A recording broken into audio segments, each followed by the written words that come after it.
Welcome, everybody, to another episode. I have no idea what number we're on because that is how I roll.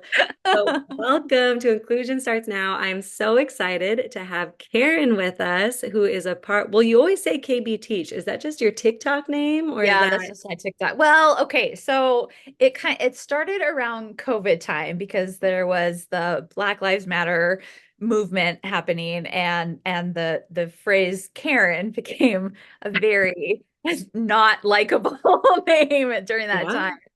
And so I had a sign that I would bring that was like, I am not I'm like Karen's for justice or Karen for like trying to like, and then I would continuously joke that like I'd like to say that not all Karens are like this, but that's a very Karen thing to say. So then one of my close friends was like, just go by KB. So I tried to sort of like test that out. Like I'm a little old to start with a new nickname. And it did not stick. But then it happened on TikTok. So it's That is so funny. nobody in my real life calls me KB except my trainer from like 10 years ago. Well, when I emailed you and you like, because yeah, when you said your name was Karen, I was like, wow, that's weird. I like never even thought, like, what is your name? Because I just know you as KB Teach. So I thought Yeah. that was really funny. Every once in a while, if I'm going back and forth with somebody, they'll be like, that's a Karen thing to say. I'm like, Yes, I am Karen. I'm like, well, I mean, it's not, there is a stereotype for a reason, I think. Oh my gosh, that's so funny. I think about that a lot with is it Chad? Like is it Yeah. Chad the guy version? And I have a couple of Chad friends and I'm like, man, such a bummer. It's so unfortunate. It's And they're unfortunate. not like I would not say they fall into that stereotype. Right. Well, I guess I just meant like the argumentative part. Like I can Yeah. become a little argumentative if I feel really passionate about something. Guess we all have a little Karen inside of Yeah. us. You just have to embrace it and like use it for good, not evil. Yes. That's okay, wait. I'm already getting way too off topic. First, first, let's introduce yourself because so you are KB Teach on TikTok, and I love your TikTok videos. And I'm sure they push buttons on so many people about behaviors and in the classroom and all that, but we're going to talk about all that. So tell me about your nonprofit that you do and just, I don't know, kind of your whole thing on social media. Yeah, well, okay, so I started a nonprofit. Actually let me back up. You can edit that part. I I I started probably won't. I started my TikTok because I was really, I think, in a grieving process.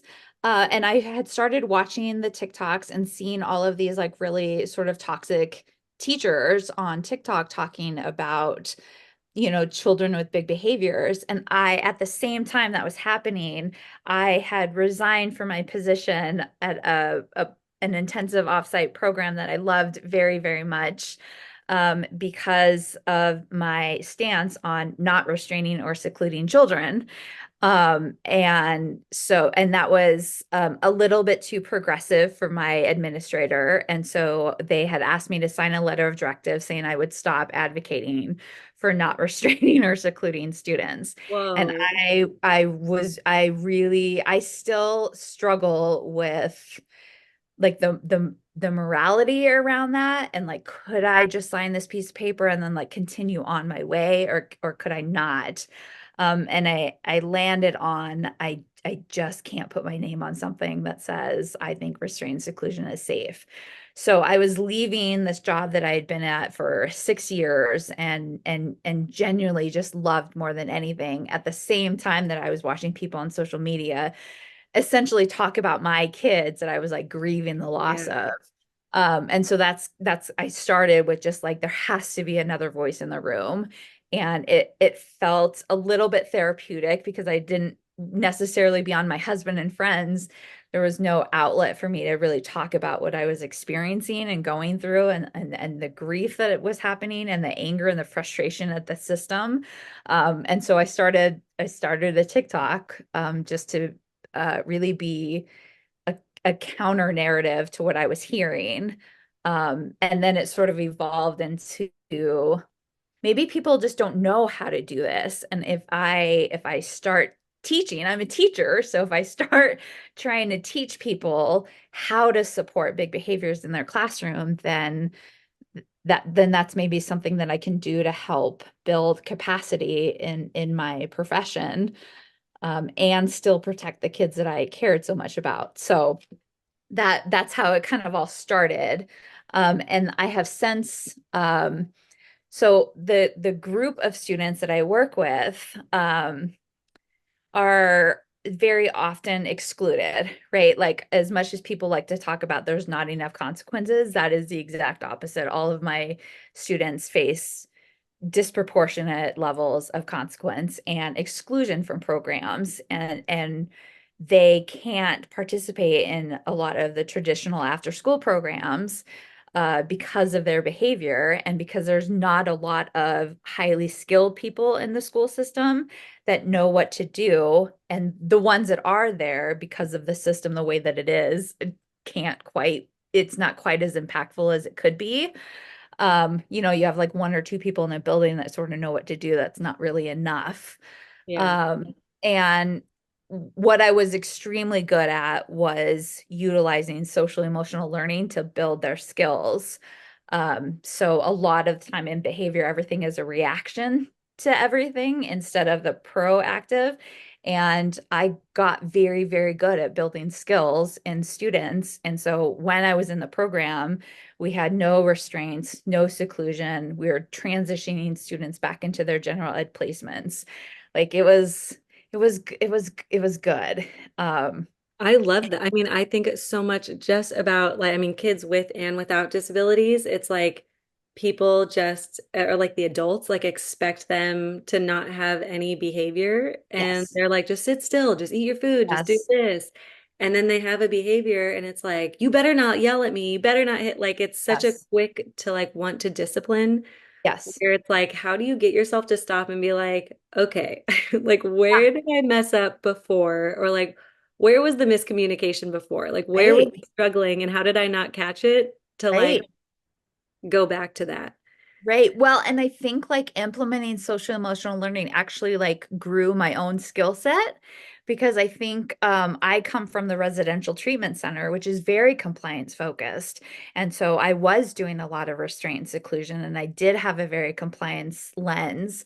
And it wasn't working. That's what it kept, and I kept just going home with, I think, very similar feelings to what we see on TikTok, with just that frustration and like either it would be like it's I don't know what to do with that kid, or I suck and I'm terrible and I don't know what to do. But I had to really, really self-reflect on it's not working. Like what I'm doing is not working. And so I have to figure out a way to make it work. And we were sent to a collaborative problem solving training, and that it was a game changer. And I went into that training extremely skeptical, um because of my compliance focus. Yeah. Like, what do you mean you want me just to ask them what got hard and that's just going to solve the problem? And it turns out that it did. Yeah. It's very effective. And then from there, I learned more and more about social emotional learning, and it did not only build skills in my students, it built skills in me. So that's That so this like totally reminded me of just this random moment when I have a bunch of cousins and I remember visiting them. Weirdly enough, they do live in Washington. But we came to visit them and there were twins. They were all, it was, I don't know, maybe they were like 5'3", maybe 6'4", and then a set of twins that were 2. So they're all yeah, very young. It was yeah, a pretty crazy situation. And yeah, then me and my sister were like probably 10 and 12, 14, or I don't know. And I remember my aunt, because the kids cried a lot, and she was like, sometimes you just have to ask like what they want. And yeah, they usually will tell you. And I'm just like, what? Like they're so little. And I remember I was with one of the 2-year-olds trying to get down the stairs and she was just crying. And I'm like, no, I'm helping you. Like just let me help you get down the right, stairs. right, And she was crying so loud that I finally was like, I don't like, what do you want? And she like pointed to some toy, a yeah, step up. And I was like, this. And then she took it and like halfway walked down the stairs. And I was just like, what? Like Yeah. that all you wanted? Like I was sitting here trying to get you to like, and so I keep telling people now, I'm like, when there's a behavior and someone is feeling dysregulated, like you need to stop because Yeah. like you responding is not helping Yeah. anyone in the situation. Yeah. Um, You just have to stop talking sometimes for yeah, and it's okay that we also become dysregulated. Like we're human beings. So I keep sort of trying to preface it everything with like, I'm not telling you that I am an angel who never gets yeah, frustrated or upset, but I'm telling you that I have strategies in place to self-check so that when that moment comes, I have to stop talking because nothing that's going to come out is going to help bring the situation down. And no words are said out of Karen's mouth. If I can't switch out, if there's nobody to switch out with, I'm just going to sit there and practice breathing with them until I yeah. am in a place that, I can more effectively intervene. But that it I think it takes a level, and I don't know how I got this, so I can't even tell anybody else how to do it, but there just can't be shame attached to like I did something wrong. I made a mistake. That's not the right thing. We have to change the plan. Like something's wrong. Because if shame is attached to that, you're never going to do it because that self-reflection feels very scary. And I don't know why I can do that, but I'm very good at self-reflection. Actually, I probably have an inkling about why I can do that. Why? That's a What's your trauma. inkling? Yeah, I mean, when you grow up sort of hearing that you're the problem all the time, you spend a lot of time thinking that you're the problem. And so maybe that has made me more open to the possibility that I might be wrong in a situation. Interesting. So, okay, so because I've talked about this with my partner that I'm like, I know that I have a lot of experience working with kids with behaviors like this or who are like, they communicate in different ways, whatever. Um, but I was trying to talk to him. I'm like, but I don't understand, like, is my patience something I learned, or is that like something that can be taught? Like, can people Right. change enough to like, you know, learn how to be more patient? I definitely have always felt unconditional love from my family. And at one point I thought, like, is that it? Is that like because I Yeah. didn't come from a lot of trauma? Is Yeah. that why I have this patience and stuff? But I don't even know if my sister would say the same thing.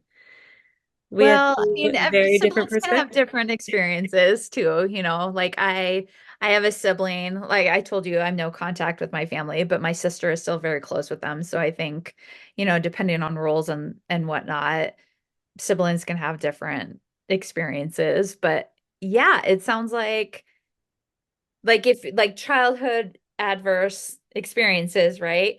The counter to that is positive childhood experiences. And so even though you had this like traumatic event, and you don't minimize trauma, I that's, know, sorry, that I can be feel very it. triggering for people. No, I'm not critiquing you. I'm just saying like don't minimize your own stuff. Yeah. But it also sounds like maybe they provided some emotional safety for you guys through all of that. So Yeah. that It's just like, because it is interesting because I have wondered like how can I change people like their values, their like ideas of what like how to talk to children and how like what behaviors look like and how we can be supportive, like how do I change that? yeah. And it's hard. I haven't really thought of a way yet. I have no good answers. That's like I said, that's where I started my TikTok, and I don't know that I have successfully changed a single person's I opinion. think you have. I totally think you have. But so one of your videos that did not get as much love as I was hoping it would was you saying how to support a student through a dysregulated behavior. Yeah. And I was wondering if you could share that. Yeah. Who made you I interesting? like I said before, I stopped talking because we don't really process information once we've sort of like gone a little bit past the threshold. We're in our brainstem then, so they're not processing the information. And I think that's a major mistake that people make, even you talking about the 2-year-old. Like we start problem solving. And like, Yeah. what do you need? What, let me do this, go do this. And we can become even directive in those statements or in those moments, without meaning to, because that's our own dysregulation that's happening. And so I use visuals a lot for a lot of things. And I would say like 90% of behavior support is proactive strategies. So we are practicing taking a break and using a tool every day at the start of the school year for probably like a good solid like 2 months. We're practicing in a game sort of like lighthearted way because the body keeps memory. And so we're trying to change the neural pathways in there. And that takes like consistency and repetition and practice and all of those things. If you make a plan for a student and then you never practice it again until they're escalated again, they're not going to use that plan again. Like it just doesn't work that way. And so like in the moment, I can give you all of the things that I do, but if you never are getting in front of it and practicing, you will burn out because there's only so long you can sort of de-escalate really big behaviors before. I mean, it's exhausting. And Yeah. doing that, I call it the escalation hamster wheel. And so if you find yourself doing that every day, it means that you haven't gotten in front of it to stop the wheel from turning yet. Yeah. So in the moment, I am using visuals. I'm like I said, I'm self-reflecting and making sure that I'm regulated myself. And if I'm not, I'm either switching out with somebody or I'm working on my own regulation skills. So there are times where I have not had anybody to switch out with, and I'll grab some bubbles and start blowing them for myself. And it's for myself, but it's also for them because I'm modeling like how do you calm yourself down when you're having big feelings. And I think part of building that emotional safety is that it's okay for me to acknowledge my feelings with kids. So like, whew, Karen's having some big feelings. I'm gonna do some bubbles. Do you want to do bubbles with me? Yay, nay, nay, not yet. Okay, I'm just over here doing bubbles, and just sort of being in the space with them, aware of your proximity, because sometimes students want connection and sometimes they need space. And there's really just part of that is like knowing the kid and doing like I'll do a couple little testers like, can I come sit by you? Like, nope, okay, I'm way over here. And really like being in tune with their cues and non-judgmental of the things that are happening. And that can be really hard, especially if there's any sort of like property destruction going on. That is when I'm blowing bubbles and I'm using let me show you I have the largest, most obnoxious lanyard on the planet because it has literally, we have sour candy, we have the talking ball, I mean, I have That is everything. impressive. And so I'm also like playing and fidgeting and using that as a regulation for myself so that I can stay even with that kiddo. I got very excited when you said neural pathways. I literally did a training this morning where I was talking to people about our neural pathways and how important it is to keep practicing something because that's the only way that they're going to get Yeah, stronger. And like what a great place to use it is like, and I remember I think I was like an undergrad or first year teaching what I did to make myself, I like basically had a happy list. And so whenever I started feeling upset, I would just go to my happy list and be like, okay, what should I do on here?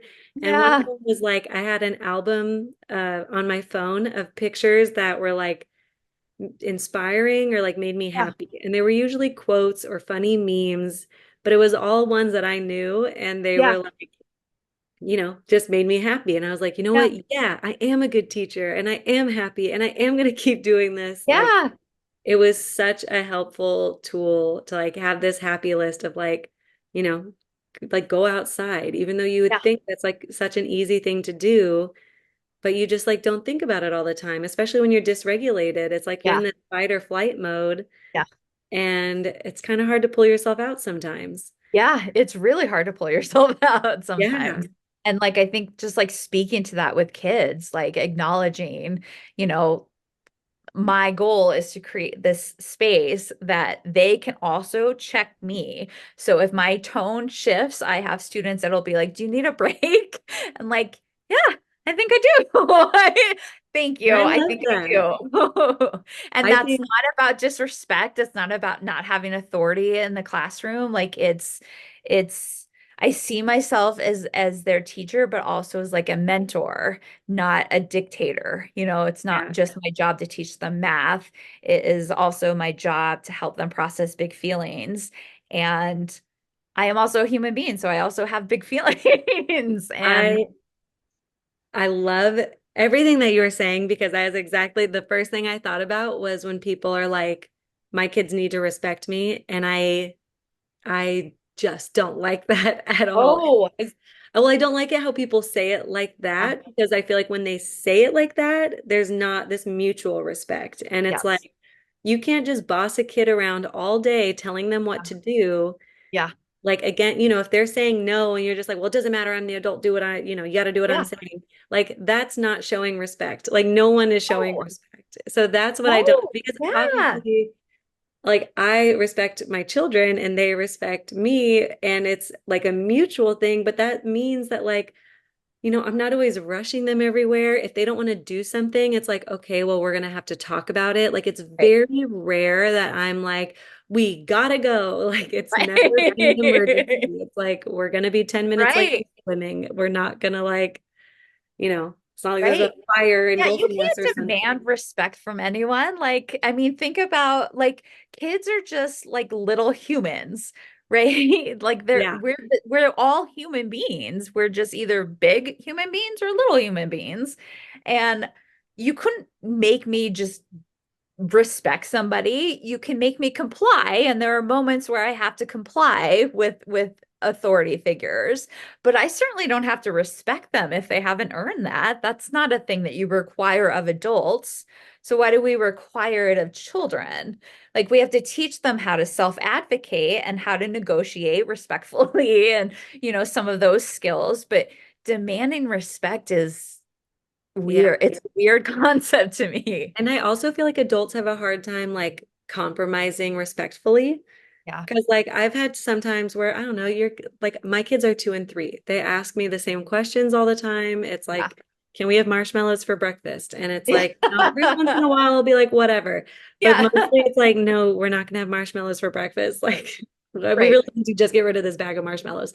Right. But sometimes we get to points where it's like I just keep saying no to things and then they're getting frustrated and I'm like, okay, you know what? We need to find a compromise because like Yeah. I don't want to be the person that keeps saying Yes. no, but like Yes. we need to understand how we're going to move past this Yes. and I think it also just I don't know, they also trust me more, I think because of it, that Yeah. like our relationship is strong and getting stronger Yeah. because they can like feel that trusted relationship, which I Yep. think is so important. Um, And it actually gives you some more authority because you have built up that trust. So in those moments where you are a little bit more directive, they tend to not push back as much. I don't know. I don't have a lot of kids swear. I mean, during an escalation, some swear words can come out, but I don't have what would be coined as like disrespectful yeah, communication. There's no chair throwing, there's no like F you. Like yeah. I like I you also have a don't, relationship problem. That's what you have right now with that. yeah.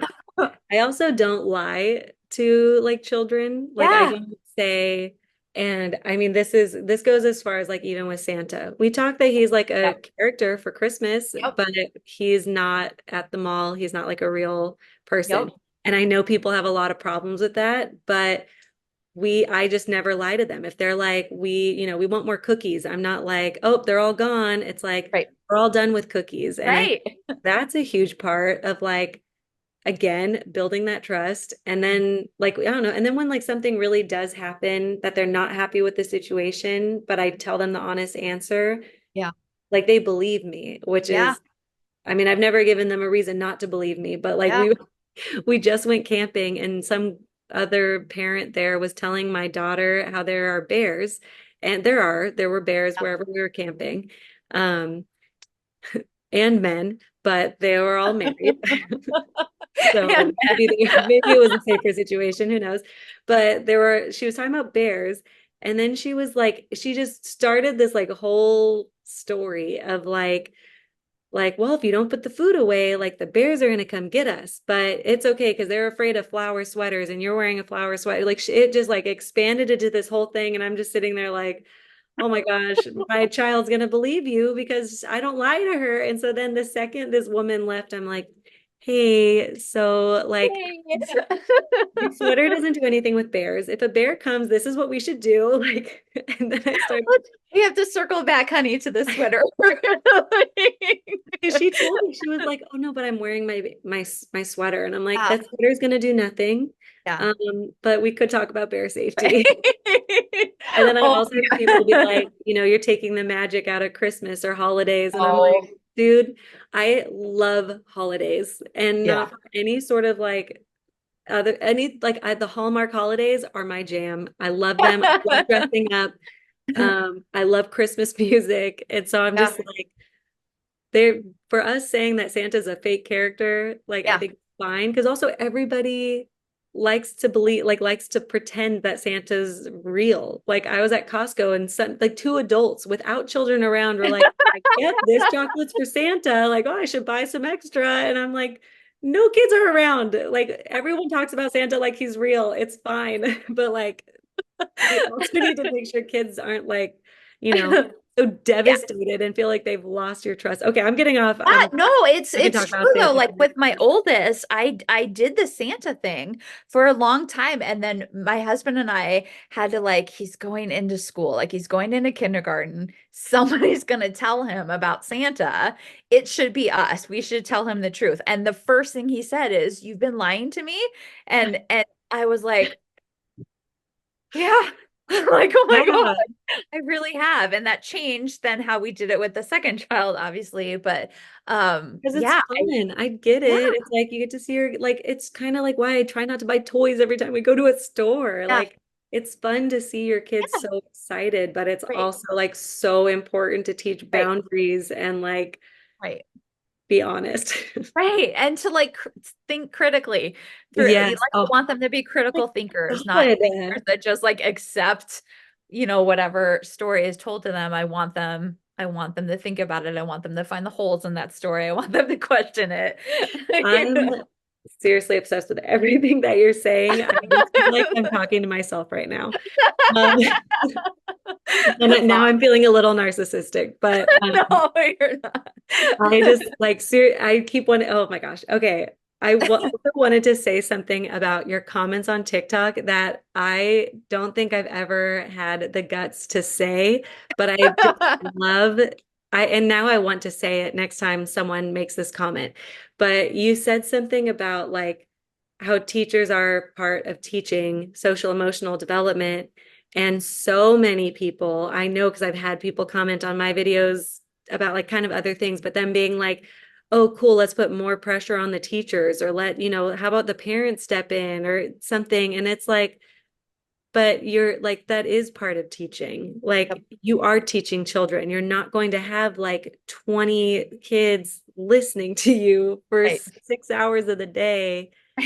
But I love your comments back to these people because you're always like, oh, sorry that you have to teach at your teaching job. Well, that's the Karen part of me.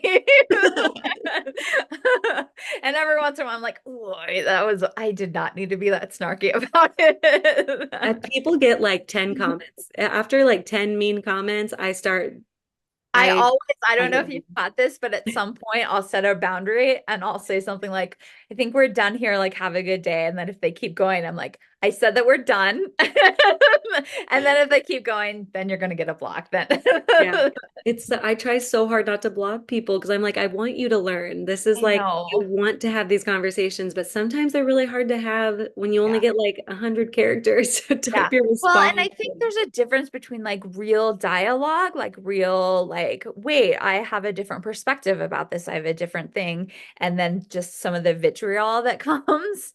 And Yeah. there's nothing that I'm going to say that's where I've settled on being okay with blocking. And those people are not coming to my page because they're like, wait, I think I see it differently, but I want to hear her out. That's Yeah. Those are not the people commenting on my. No, that's not. Well, I what have would like you two extremes. say? I have like the people in complete alignment with me, and then I have a lot of pretty toxic individuals on there. Are they like the same people that keep coming back? The toxic ones? I mean, unless I block them, like I'll Wow. tolerate a little bit of it.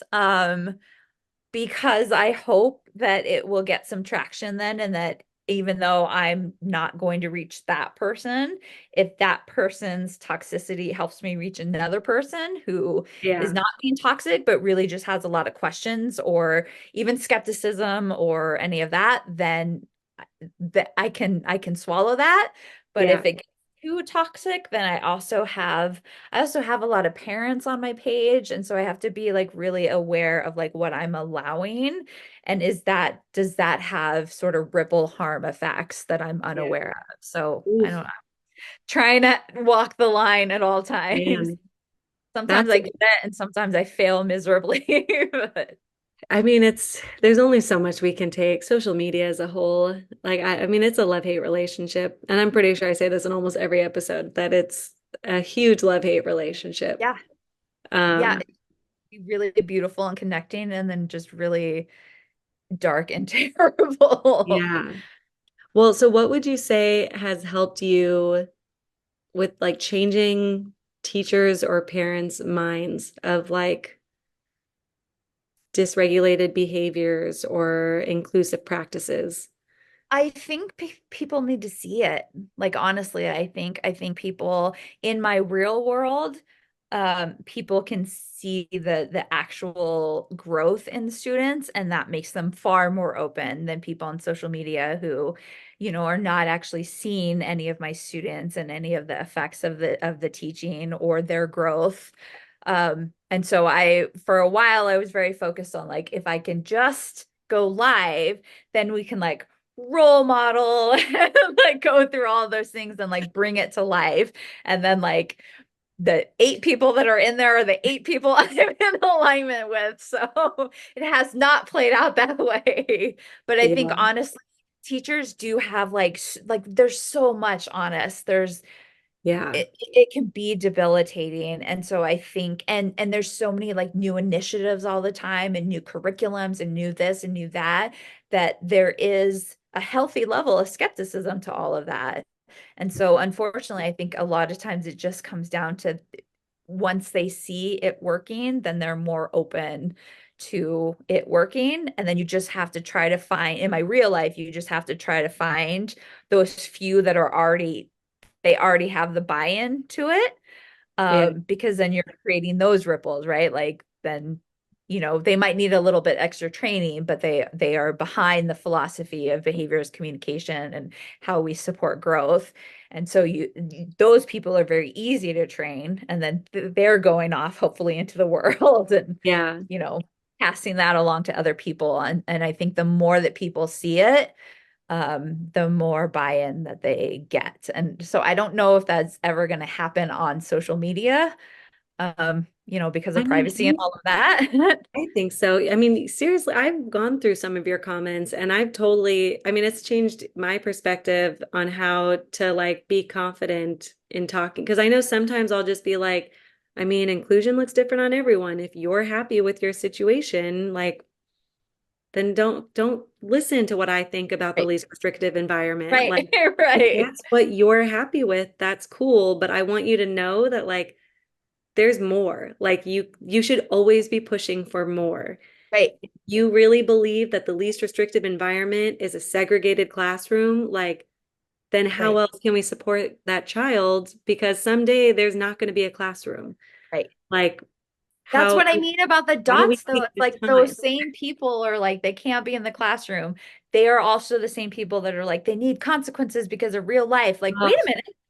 you're We so are way right. closer to like how, wait, hold Yeah. on. So I you're arguing both sides of the coin. And I also think like it's not working for you though. If you're on social media talking about how terrible it is, it's not working for you. So do you want help, or do you just need some validation that your job is hard? Because it is a hard job. So if Yeah. that's what you're searching for, you don't need to do that on the backs of students and families, but that's a different thing than like, I don't know what to do, somebody help me sort Yeah. of vibe to it. And it's hard. I mean, again, it kind of goes back to the neural pathways of like you are now having to retrain your brain on like how to respond, how to teach, how to Yeah, like, I mean, you're changing values of like your values that you have had of like how to teach children. And I think changing that is really hard. I mean, even looking back to how I taught like 5 to 10 years ago, yeah, I would totally teach differently now. And I still, I mean, yeah, I was still a very like obviously we were practicing inclusion. That yeah. was my whole that's always been my thing. But there are definitely things I've looked at now that I'm like, I wish I did that different, or like I wish I Yeah. communicated with the administrator different. Like I wish, there's like we are Yep. always changing and learning. And I just Yeah, like we're yeah, a learning profession. Like I can't think of anything worse than, or maybe that would like represent my own like fixed mindset than like, well, I've been doing this for 20 years. Like if those words ever come out of my mouth, like that's a mayday situation, because the world does not stay the same. So even my beliefs today, 10 years from now, might evolve and change and be like, I hope that I'm constantly just yeah, getting better as I go. And in order to grow, you also have to acknowledge that something wasn't necessarily best practice, even if it was best practice at the time. It's yeah, okay that that changed. I remember, so my first year, when you said like I wouldn't teach the way that I do now, like my first year in this intensive offsite program, I worked so hard to get these kids to walk from point A to point B in absolute silence. In absolute silence and compliance, like no sounds whatsoever. If they made a sound, we'd go back and we'd try it again. If like so compliance focused. And I was standing in a grocery line and people were talking and people were checking their phones. And I was checking my phone and I had this moment of like, what am I doing? Like nobody is quiet when they're walking in line. Like nobody is, I mean, nobody's yelling, yeah, there's some boundaries around it, but why am I why am I insisting that they have to be silent from point A to point B? And I walked in and had said that to my administrator, and she's like, because they have to be respectful of other classrooms. I'm like, but what if they aren't that loud? Like what if it's just like normal voice tone, or like no, like what if, yeah, and she was, I don't know, it was just this moment of like, I'm expecting something that I'm not doing. I'm also standing here in line, quietly talking to my husband while I wait for the thing. Like, yeah. why do children have to stand with their hands in their pockets in absolute silence? Like, I so I don't know. It's just been love moments like that along the way of like, wait a minute, well, what am I doing here? That I hope I never lose. I hope I never lose the ability to, even if I thought it was right in the moment, to like look back and be like, oh boy. yeah. Like, I have a feeling you will forever have this trait, as it feels like you've been working on it for a very long time. And I think I wish more people I mean, I just don't think people like looking. inward. I hope we could always like know that we can be wrong and learn again. I am a huge fangirl of Adam Grant. I talk about this all the time. Have you heard of him? No. He's a You look so disappointed in me. no, I was trying to think of his title. He's like I call him a social scientist, but it's like a really for like jobs. It's I don't know. One of my favorite books he's written is called Think Again. And it's all about how we should change our mindset into like wanting to be wrong because now we're closer to being right. Yeah, And his whole book is just so good. And then he's written like 5 or 6 books. All of them are yeah. great. They start out a little boring and he gets better at storytelling as it goes on. And he actually talks about that in his most recent book, but I'm way too much of a fangirl. So I for way too long. Um, but I think so one of the things he talks about is they like had all these people do a survey at their job Yeah, and say like how well do you perform your job? 0 or 1 being the worst, 5 being the best, like whatever, 1 through 5 scale.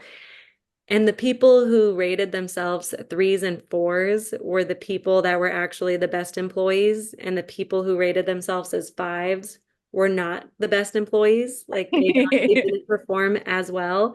And Right, it basically concluded that like when you think you have nothing else to learn, you right, stop learning right, and then you don't grow because right, you're like stuck in this that you're right right. here. But Well, that's where the social emotional learning comes in. I told you it helped me too. Like yeah. I think that's part of it. Like I'm teaching them about their brains and how making mistakes is actually like growing brain matter, and that is impossible then not to internalize myself with. And so like our little tagline in our class is mistakes mean our brain is growing. And so, and you give Oh, each other a high five. And so if I practice it sort of like on purpose. So I'll like say something funny and then they'll come give me a high five. But I can't tell you how many times I've said it to myself. Like, it's okay, your brain is growing, Karen. it is really helpful. It's good to remind yourself. And I feel Yeah. like this also goes with imposter syndrome that like, and I know so many people struggle with imposter syndrome, uh, as I totally do too. But I think it's so important that like if you're willing to learn and willing to like have the discussions and to change your mind, then it's like you're not an imposter. You're like what people want to see. And like your 20 years of experience, like you had to have learned so much. And I just said 20 years because you said 20 years It's earlier. about 20 years. 20 Yeah. years. Every Okay. time people are like, you're not even a teacher because I've transitioned into this after school director Yeah. program, it triggers that imposter syndrome. And, at one point I said it to my husband and he was like, you have residential, you have child welfare system, you have self-contained, you have intensive off behavior. Like, stop it. Like the stranger on the internet who just saw your title and decided you weren't a teacher does Yeah. not does not take away your teaching. Like, so that's, Yeah. Yeah. Good for your yeah. husband making you realize how awesome you are. Uh, okay. Well, I totally have no idea the questions I I don't either. uh, uh, no, I don't know. I feel like we kind of did talk about all that stuff that I asked you about. Yeah. So final thing, if there is somebody who wants to connect with you to talk about behaviors or talk about, I don't know, their own child's placement or anything, Yeah. is there a way to contact you? I mean, you can contact me on my TikTok page. I have the website to our program. Okay. And And there's I'll put everything in the show different notes. Just as Okay, there's different services on there, whether that's some consultation or some professional development. There's some free resources. I have an Instagram, but I am just starting to sort of build that up a little bit. So the website is probably the easiest way to see how I can help or if I can help somebody else. Or I'm you can sure you always could help. DM me on TikTok too if you. Yeah. I mean, I feel like you have so much information and every time I see your videos, I feel like and I love your response videos to people. Like I just think those are so important for people to see the other side. Yeah. The It's tricky because it's like I don't want to be a call out content page. And yeah. so like I said, I get a lot of videos sent to me with like, can you respond to this? And I have to like try to decide like educationally, is this a good one to respond to? Because Yeah. versus just like I don't want to do that. So, which doesn't mean that I haven't. I've had a couple where I just had some big feelings and had to regulate myself and sort of recenter like what is my purpose here? And like my purpose is not just to call out other educators. I'm hoping to call in people. Um, Ooh, I so like that. Yeah, I called out someone once, and for some reason, it ended up on, I don't know, it just got to the wrong audience, and so yeah. many people were just like, wow, victim blaming. And I was like, what? Like, I'm, It's so bad. When it goes bad, it goes really oh bad. God, it's so many comments and and I ended Huh? up deleting the video because I was just like, I don't know how crazy you people are. Like, Yeah, I don't know.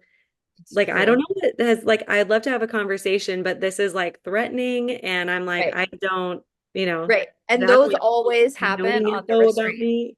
Yeah, those always happen on the restraint videos. If I make any video about pushing for legislative change around restraint, people come out of the woodwork to tell me how horrible I am, and I want people to get beat up, and all of the terrible things that you can imagine get said on those videos, and it's really disheartening. It's It's really it's really wild. It's Mhm. wild out there, that social media. It really Uh, is. well, I am going to put all of your information in the show notes below, or I don't know, wherever they are, because new to this.